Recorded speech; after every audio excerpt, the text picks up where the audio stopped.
اسلام کے 5 بنیادی عقائد میں سے ایک عقیدہ قیامت پر ایمان لانا بھی ہے۔ قیامت یعنی ایک دن یہ ساری دنیا تباہ و برباد ہو جائے گی۔ جب کافروں اور مشرکوں نے قیامت کے بارے میں سنا تو مذاق اڑانے لگے، کہنے لگے کہ یہ دنیا کیسے تباہ ہو سکتی ہے، یہ تو ناممکن چیز ہے۔ مگر بالآخر سائنس نے ترقی کی تو یہ انکشاف ہوا کہ دنیا ایک دن تباہ ہو جائے گی۔ اس کے بعد سے ساری دنیا بشمول کافر و مشرکین قیامت پر یقین کرنے لگے۔ اسلام کی بات تو نہ مانی مگر سائنس کی بات مان لی۔ لیکن دین اسلام میں یہ بھی ہے کہ دنیا کے تباہ ہو جانے کے بعد اللہ تبارک و تعالیٰ تمام انسانیت کو پھر سے زندہ کرے گا، پھر ان کا حساب ہوگا۔ سائنس اور اس کے ماننے والے بعث بعد الموت کو تسلیم نہیں کرتے، یعنی تمام انسان دوبارہ زندہ کیسے ہوں گے جبکہ ساری دنیا تو تباہ ہو چکی ہوگی۔ لیکن حضور نبی کریم صلی اللہ علیہ وآلہ وسلم کی ایک ایسی حدیث مبارکہ موجود ہے جس نے تمام انسانیت کو حیران کر کے رکھ دیا۔ نبی کریم صلی اللہ علیہ وآلہ وسلم نے بعث بعد الموت پر ایک ایسی دلیل دی، یا یوں کہا جائے کہ ایک ایسی سائنسی دلیل دی جس کو رد کرنا سراسر حماقت اور کم علمی ہوگی۔ حضرت عمران بن حسین رضی اللہ تعالیٰ عنہ سے مروی ہے، کہتے ہیں کہ میں اللہ کے رسول کی مجلس میں حاضر ہوا۔ میں نے اپنی اونٹنی کو مسجد نبوی کے دروازے پر باندھ دیا تھا۔ اللہ کے رسول صلی اللہ علیہ وآلہ وسلم کی خدمت میں بنو تمیم کے کچھ لوگ حاضر ہوئے۔ آپ نے ان سے فرمایا، اے تمیم قبیلے والو، خوشخبری قبول کرو۔ قبیلے والوں نے جواب میں کہا، آپ نے ہمیں خوشخبری دی ہے، اب آپ ہمیں مال و دولت بھی عنایت فرمائیں۔ اس دوران یمن سے بھی کچھ لوگ حاضر ہوئے۔ آپ صلی اللہ علیہ وآلہ وسلم نے ان سے بھی یہی فرمایا، یمن والو خوشخبری قبول کرو۔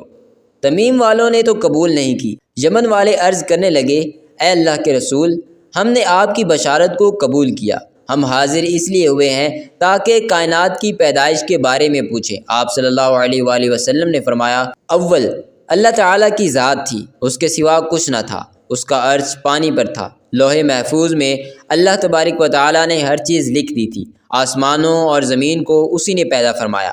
آپ صلی اللہ علیہ وآلہ وسلم بیان فرما رہے تھے کہ ایک آدمی آیا اور کہنے لگا، اے عمران، تمہاری اونٹنی بھاگ گئی ہے۔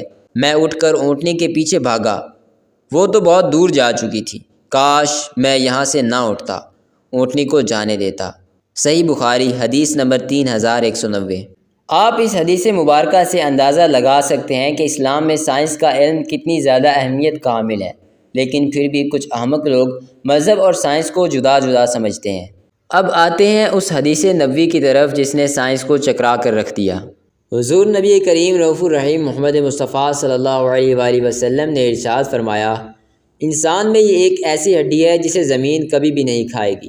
مزید فرمایا، انسان کے وجود کی ہر شے بوسیدہ ہو جائے گی، عجب الذنب کی ہڈی بوسیدہ نہیں ہوگی، اسی سے قیامت کے دن مخلوق کی ترکیب ہوگی۔ اور مزید فرمایا، عجب الذنب کے علاوہ انسان کے وجود کی ہر شے بوسیدہ ہو جائے گی، اسی میں مخلوق کی ترکیب ہوگی۔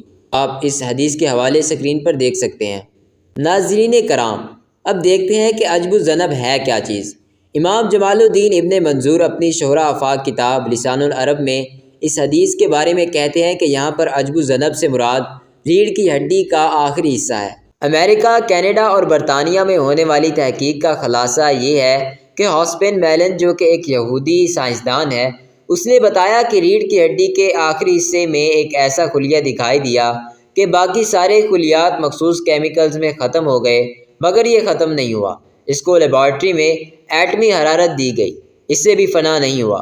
ہاسپین میلن کو جب یہ بتلایا گیا کہ اس پر تو محمد عربی صلی اللہ علیہ وآلہ وسلم کی حدیث ہے تو وہ حیران رہ گیا۔ الغرض تمام ایسے میڈیکل سائنسدانوں نے کہا کہ یہ ایک ایسا خلیہ ہے کہ جس میں دوسری بار نئے سرے سے پیدائش کی استطاعت موجود ہے۔ سبحان اللہ!